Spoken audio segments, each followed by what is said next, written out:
So today I have Nick Fuentes here. He is a student of Martha Masters, who is in charge of the guitar ensemble, the classical guitar ensemble. And I'm going to let him introduce himself and give you a little more information on why he's here, and the fact that we're going to enjoy this discussion. So, go ahead. Well, my name is Nick Fuentes. I'm in the last semester of my Master's of Music degree as a classical guitar performance major. And I am here to present for you guys today. Well, actually, I'll be doing 6-class set once every other week at the same time on the early music of Los Angeles.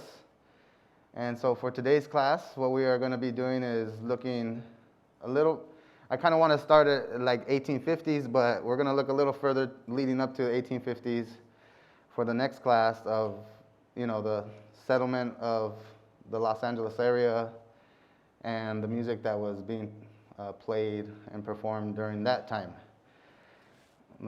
So here we go.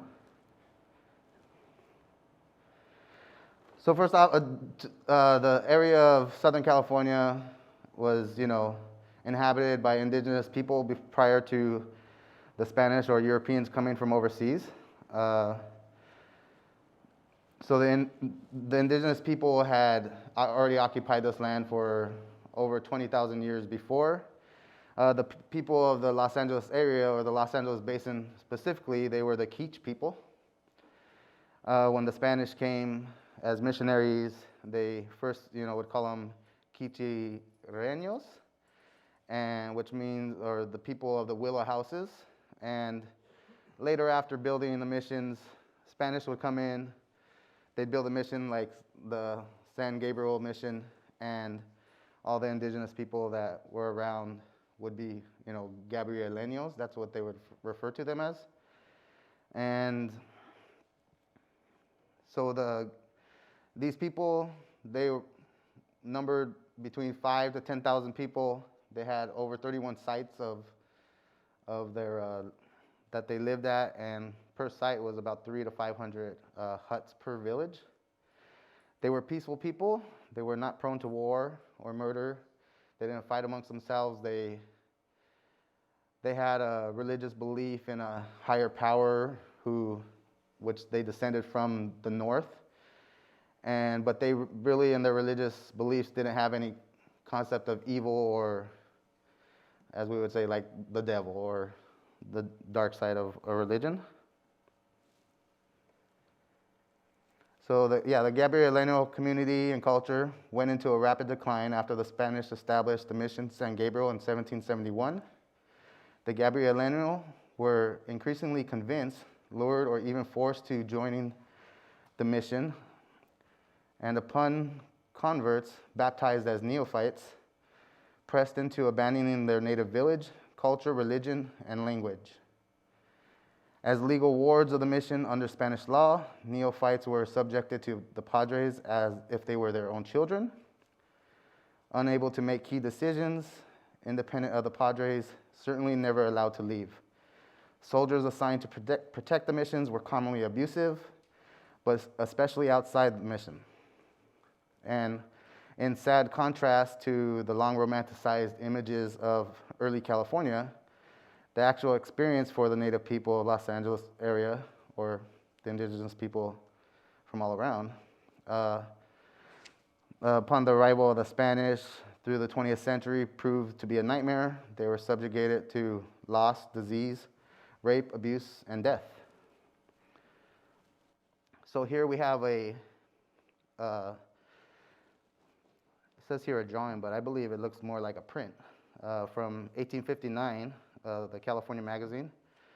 This is by artist Charles Null, and it's just depicting an indigenous woman from the California area picking and gathering acorns.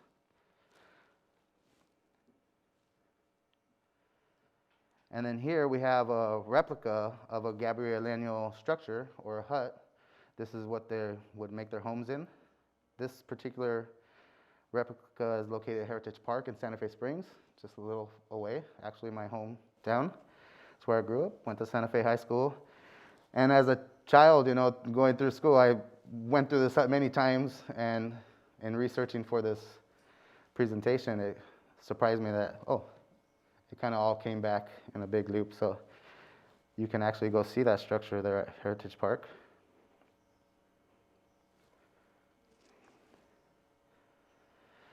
So Los Angeles was first founded as a pueblo in 1781 by northern Mexican pioneers. The Los Angeles Puebladores, or townspeople, were a group of 44 settlers and 4 soldiers from Mexico who established the famed city in 1781 in what we now call California. The settlers came from various Spanish castes, with over half the group being of African descent. The governor of Las Californias, Spanish renowned-owned region, Felipe de Neve, called on 11 families to help build the new city in the region by recruiting them from Sonora and Sinaloa, Mexico.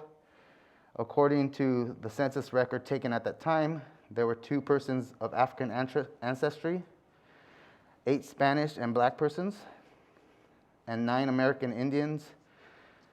There was also 1 Spanish and Indian person, with the rest being Spaniards. According to the efforts of historian William M. Mason, the actual racial makeup of the pobladores was perhaps more racially balanced than not. Mason wrote that of the 44, only 2 were white, while 26 had some manner of African ancestry, and that 16 of the group were mestizos, which is a mix of Spanish and indigenous people. Black Mexicans, Luis Quintero and Antonio Mesa, the only 2 named in the 1781 census, married mixed women and bore several children between them. The pobladores founded the city El Pueblo de Nuestra Señora la Reina de Los Angeles sobre el río Porciúncula, which is the Spanish for the town of Our Lady Queen of Los Angeles on the Porciúncula River. That day, after some priests, so in 1781, the Spanish had already established the San Gabriel mission 10 years prior to that.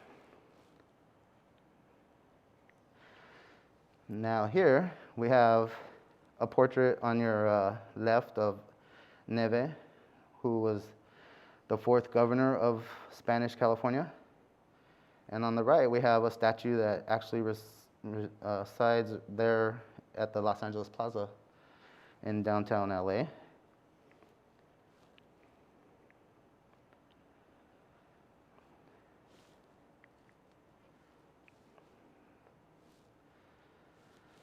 So the name Los Angeles was actually established well before the city was ever formal. In 1769, Jose Galvez organized a series of expeditions to the area. The Los Angeles River was named El Rio de Nuestra Señora la Reina de Los Angeles by Captain Gaspar de Portola, which this is a picture of him right here. The popular name for the pueblo was El Pueblo de la Reina de Los Angeles.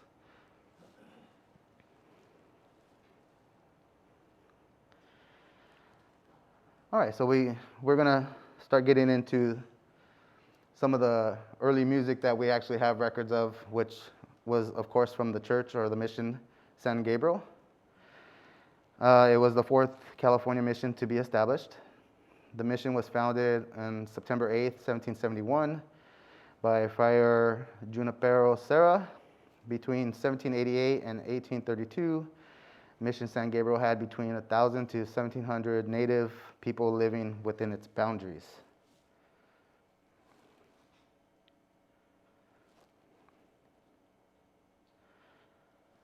Of course, this is it's an artist representation of Mission San Gabriel and mission life a little bit outside. You can see the hut of the Gabrielino people, and kind of just shows us a little bit of how life was there in the mission. This postcard comes from the early 1900s. It's just a postcard depicting the mission, and just to give you guys an idea of how it looked. I don't know if any of you have ever visited that mission.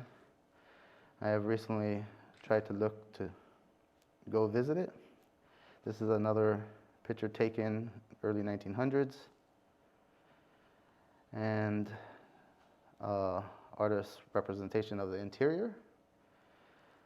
This seems like it's probably from a postcard as well that might have been for sale at the mission when you visit. Now, the reason why I couldn't visit the mission is because there was a recent arson fire in July of 2020. This is a picture of how the interior looked after the fire, which I did read the news on this, and recently, or they will be rebuilding the mission and presenting it again for its 250th anniversary soon.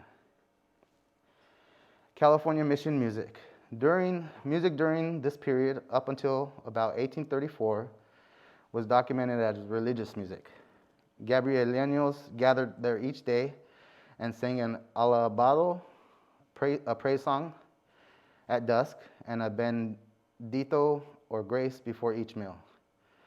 In 1776, Pedro Font, a Franciscan from Mexico, visited the mission and led a mass that he accompanied on his psaltery, which is a medieval instrument much like the dulcimer, just a board with a bunch of strings on it.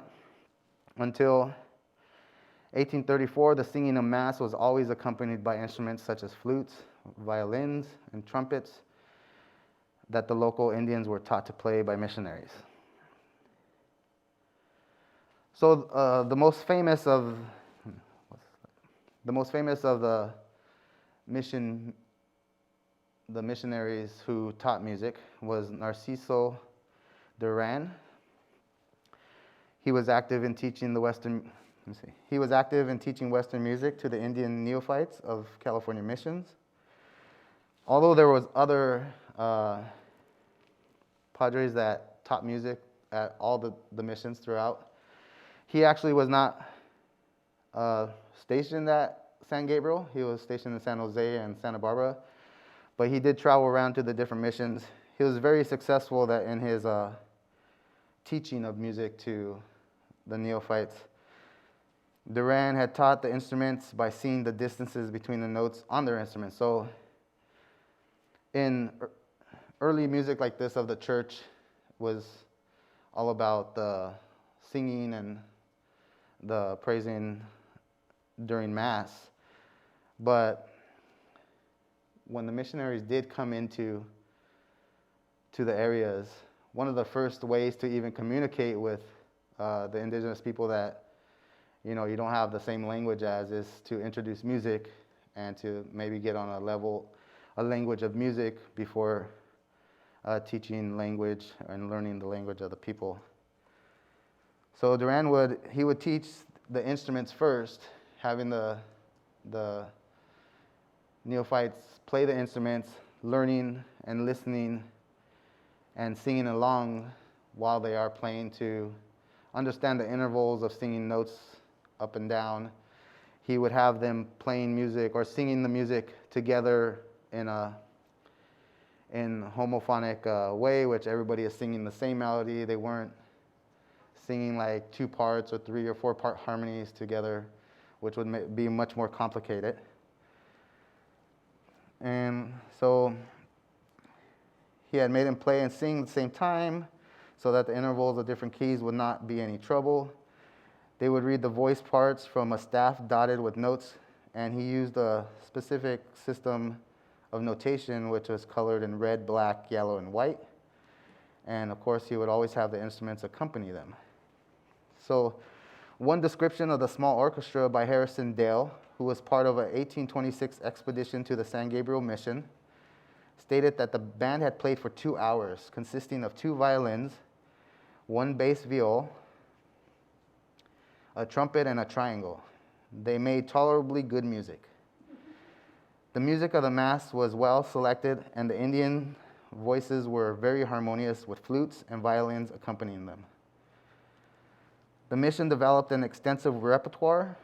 They performed plain chants for several masses and proper mass on Sundays and feast days. The 2- and 4-part homophonic masses, such as the Misa de Cataluna and the Misa Visacana, both are likely compositions of Father Duran. Also practiced were Vespers and compiled as well as hymns. So here, it is very hard to find examples of the music being played. We do have Duran's book of composition. All right, here we go.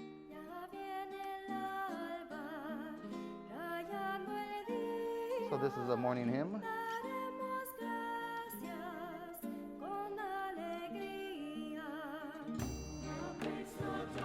So I particularly picked this example because, like, from the first-hand account of them playing, there was accounts of a triangle being played, and I could hear that instrumentation is simple. Of course, we hear female voices in this recording. They would all be probably young boy neophytes singing.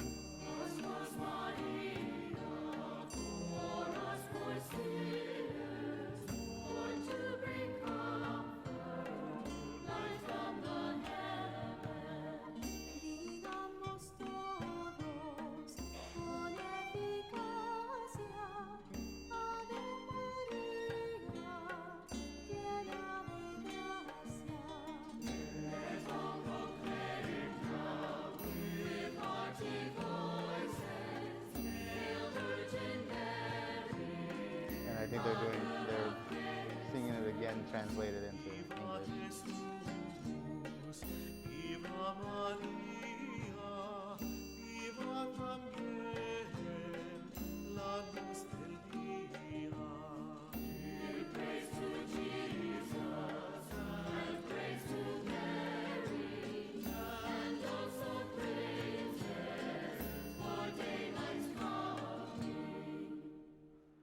And let's listen to one more here. Hymn to the Blessed Virgin Mary. You can hear the clapping in the back. There's a very Spanish rhythm there.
And then I will play one more of the music you would hear during the Mass. This is part of the Alleluia.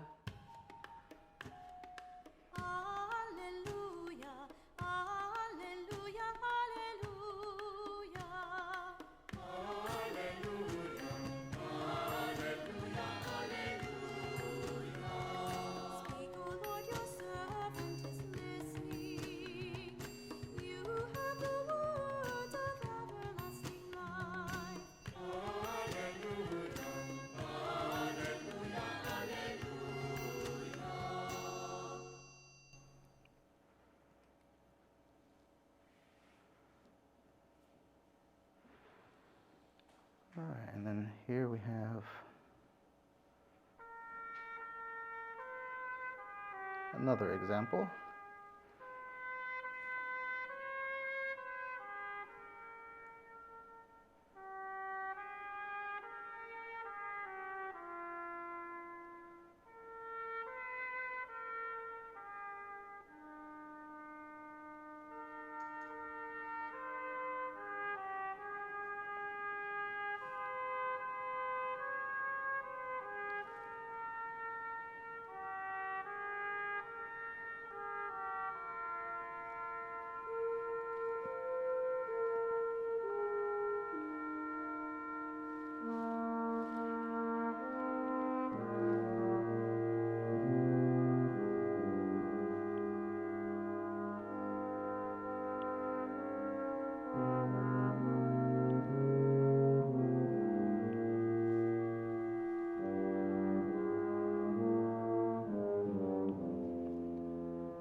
So that example had brass instruments. There were a few accounts of, some brass instruments being played. I don't know if that group was actually transcribing actual, the vocal music for brass. But like I said, for this era, it is, with no recording technology or even photograph technology back then, hard to find good examples. So this is a colorized drawing of Father Duran with his neophyte group of musicians. All right, so this is just a short video that I found talking about mission music. It has some very good information and examples.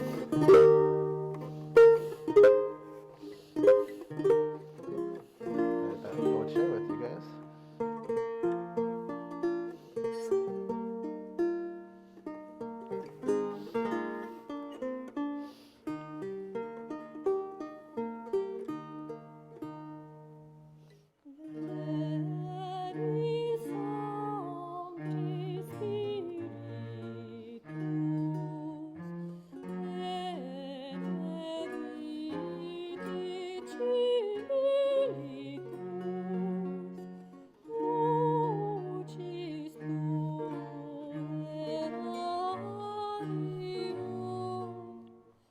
The Salinan people came and originated in this area from the last ice age.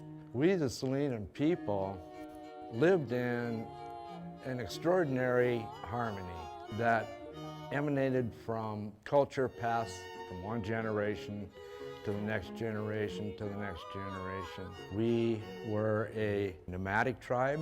We wandered in our area in this beautiful weather and survived that way for thousands and thousands of years.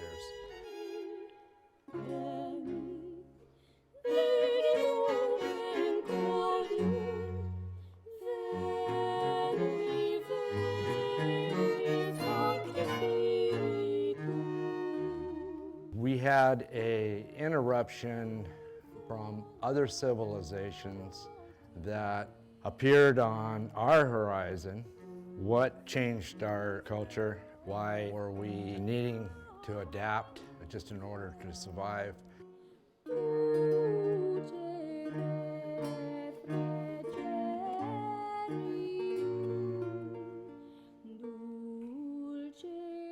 The Franciscan missionaries who came to California in the summer of 1769 weren't prepared to deal with encountering the Native Americans of California, who were a truly remarkable, very self-sufficient people. In effect, the Padres were intruders in their midst, and they realized that they had to reach the people on a certain level, and this is where mission music and mission art comes together with it. During the mission period, music was a lure. When a friar came to establish a mission, he didn't share any words, any language, any grammar with the people with whom he found himself. Well, the common language was music. So when a friar came and invited you to sing, it was a sign of respect and of divinity.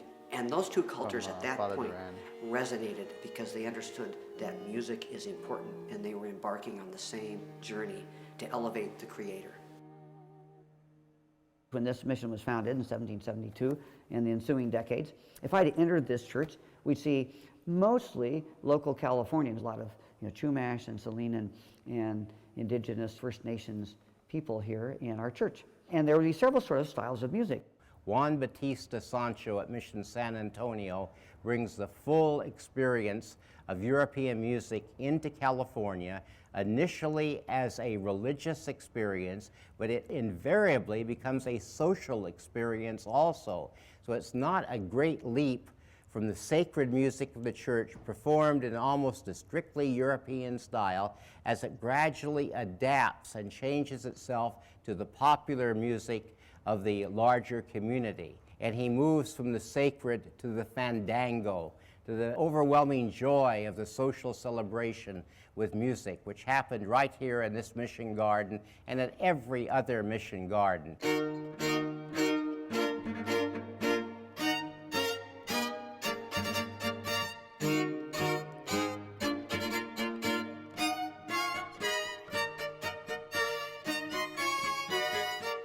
Of all the repertoire in California Mission period, the most important piece would have been the fandango. And the great thing about the fandango is it's the audible musical photograph of equality, fraternity, and liberty. That basically anyone can dance a fandango. So you could be the viceroy, you could be the king, you could be the duke, you could be Mutsun, you could be Salinan, you could be Chumash, you could be from Mexico. You were welcome to dance the fandango. And it was another illustration of the equality of California and the dance experience outside the mission, which was a replication of life in the mission.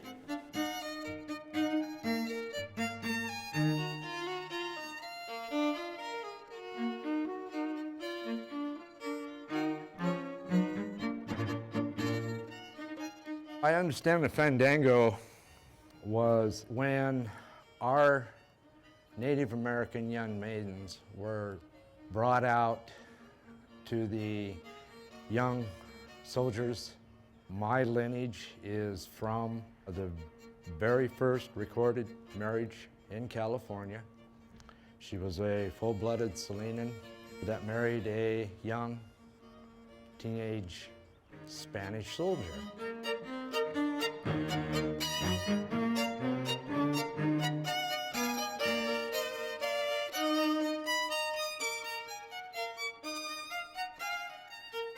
If you look at treatises of the time and letters of the time, they all talk about the passion and fervor of the fandango. It usually starts with the couple circling each other and looking at each other, and it builds in excitement and excitement and excitement.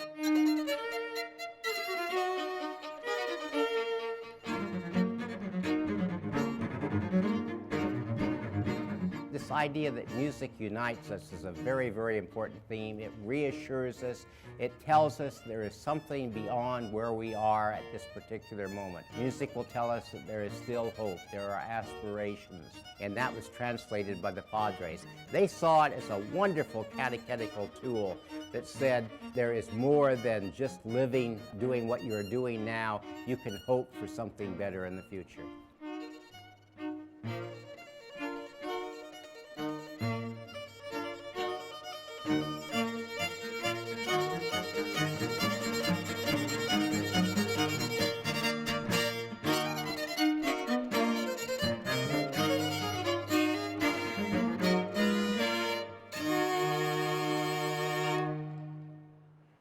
Okay, so that leads us from, what I really enjoy about that video is that it starts off with the mission music, music of mass and, religious music, talking about the fandango, which after the mission period, the fandango is more of a secularized music of the people outside the mission or outside the church.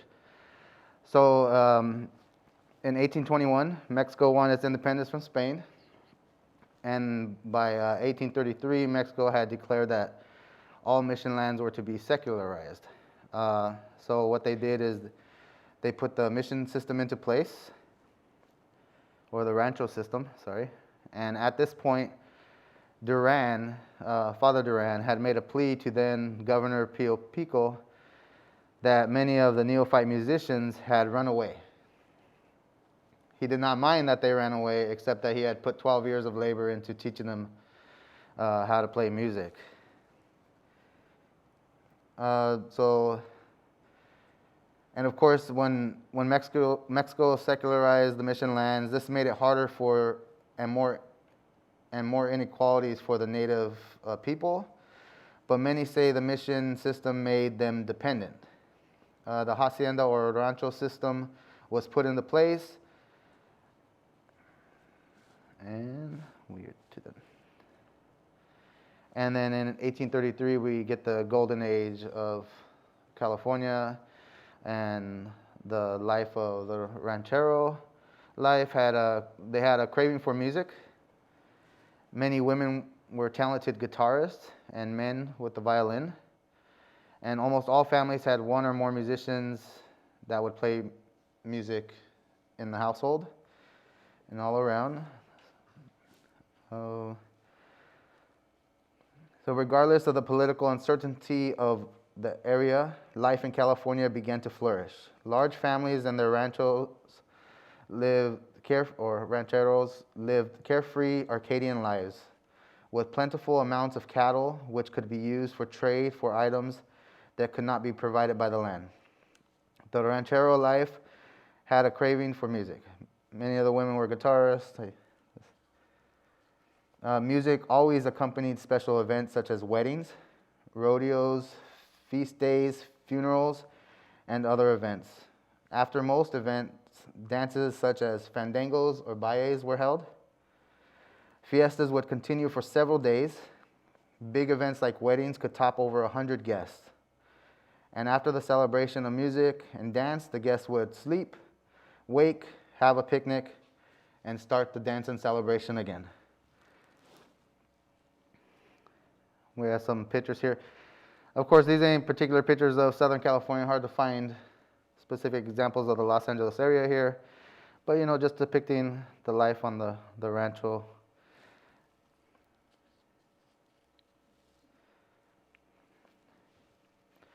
Forms of secularized music and entertainment.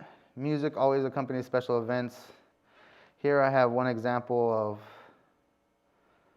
of a song that would be sung at a funeral.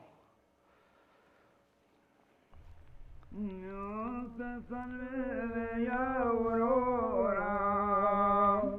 Dios te salve, luz del día, Dios te salve, sol y estrella, y Dios te salve, María. Eres llena de hermosura, llena de amor y eficacia, llena de mil bendiciones, y llena toda de gracia.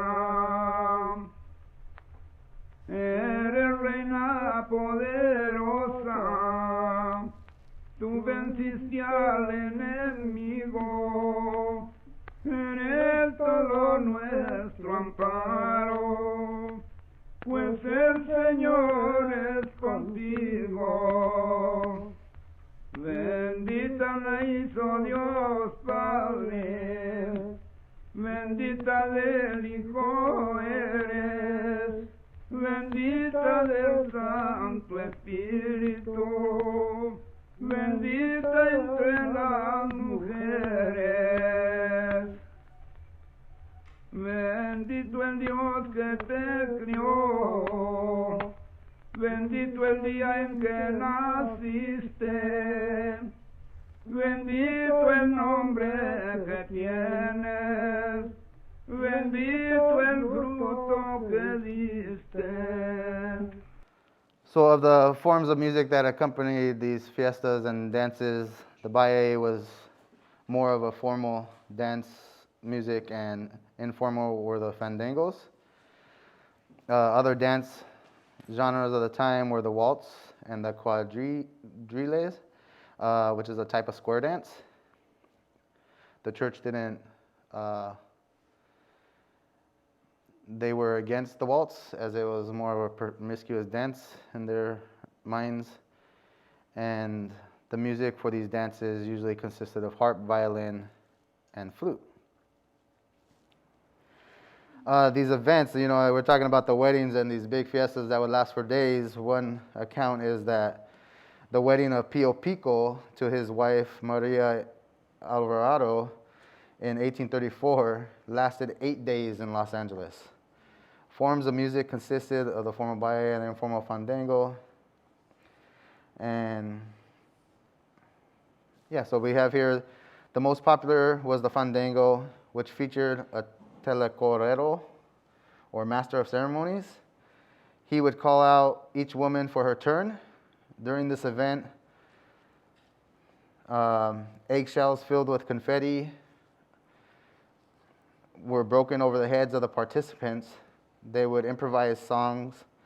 Males and females would improvise comedic rhymes that would complement each other's beauty and grace for those they admired. Then the whole group would join in during the chorus. All musical performances during this time required permission from the judge and a license fee of 2 pesos. There was also an ordinance that required that anybody who would wander around the streets serenading without permission could be fined. The second time they would be fined a little bit more money, and if they were caught a third time, they were, arrested and punished by law. Oh, funny, doing the research for this and reading about how the fandangos use these eggshells, and I've heard of these stories in Mexico that this is a tradition to do when you gather with each other, but before ever researching and reading that this was happening in early, Los Angeles and California, I have a friend of mine who's a little older, 10 years older than me, in his 50s, and that's how he met his wife, as a teenager, both living up here in Los Angeles, but went down to go visit families. They saw each other at one of these kind of events, and his cousins, telling him, hey, you got to take this eggshell and go crack it on the girl that you like or admire, and so he did that, and just now they're happily married with 4 children, living in wonderful. He's a good guy. He's actually what is at the ports? What are the guys that work at the ports? Can't remember. Well, anyway, he's in the San Pedro ports. All right, so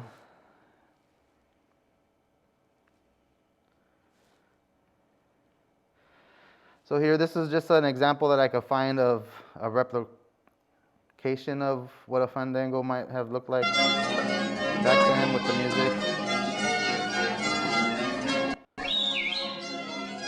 It's a big screen, but I can't get it bigger than that.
Whether they were playing Old Susanna or not, I'm not too sure. Of course, maybe they were.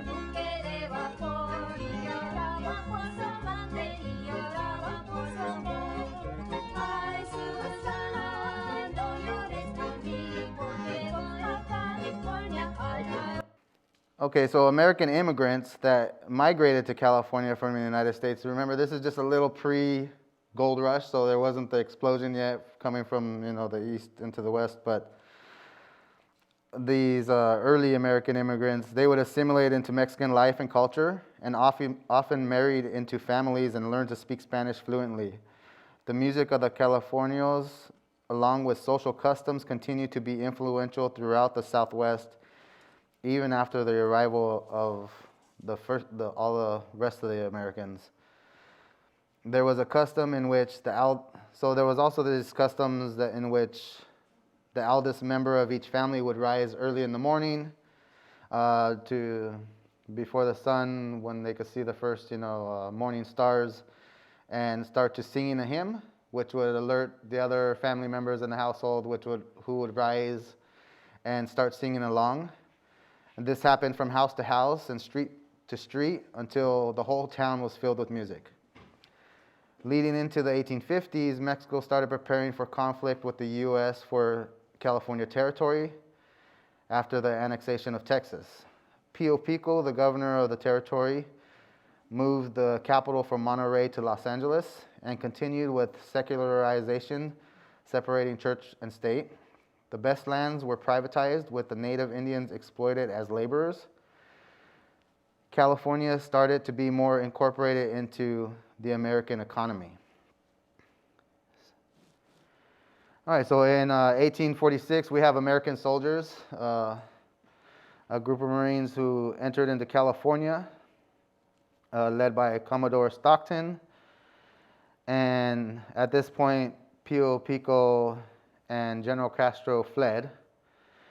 Noting a fondness for music by the native Angelinos, Commodore Stockton suggested that the band play each evening in the plaza around sunset.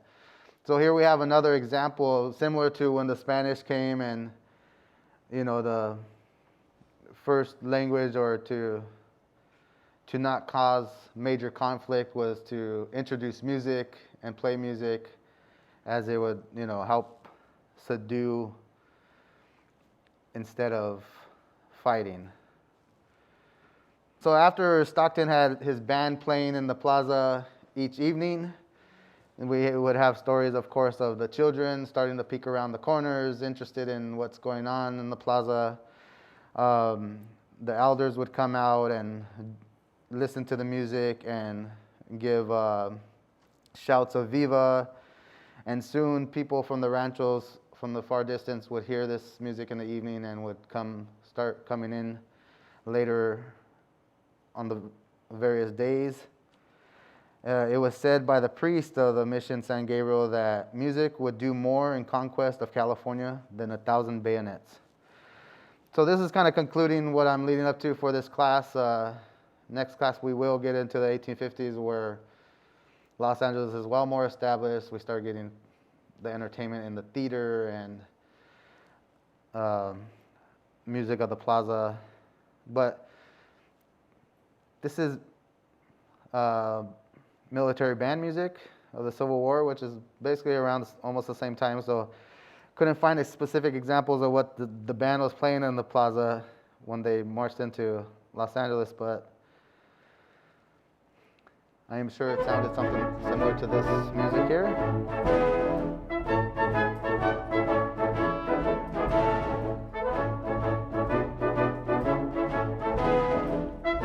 Military band music always was horns and brass instruments, drums and percussion.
Okay, so yeah, military band music. We'll also, in the further classes, be talking about that in the Los Angeles area. It was very big during this time prior to the turn of the century, as not just in military, but in public groups that would get together and play band music. We'll talk about when John Philip Sousa himself came to Los Angeles to perform with his band. I always enjoy military band music, especially thinking about Sousa and the Marine Corps band, because I'm a Marine Corps vet myself. And yeah, so this concludes my presentation for today.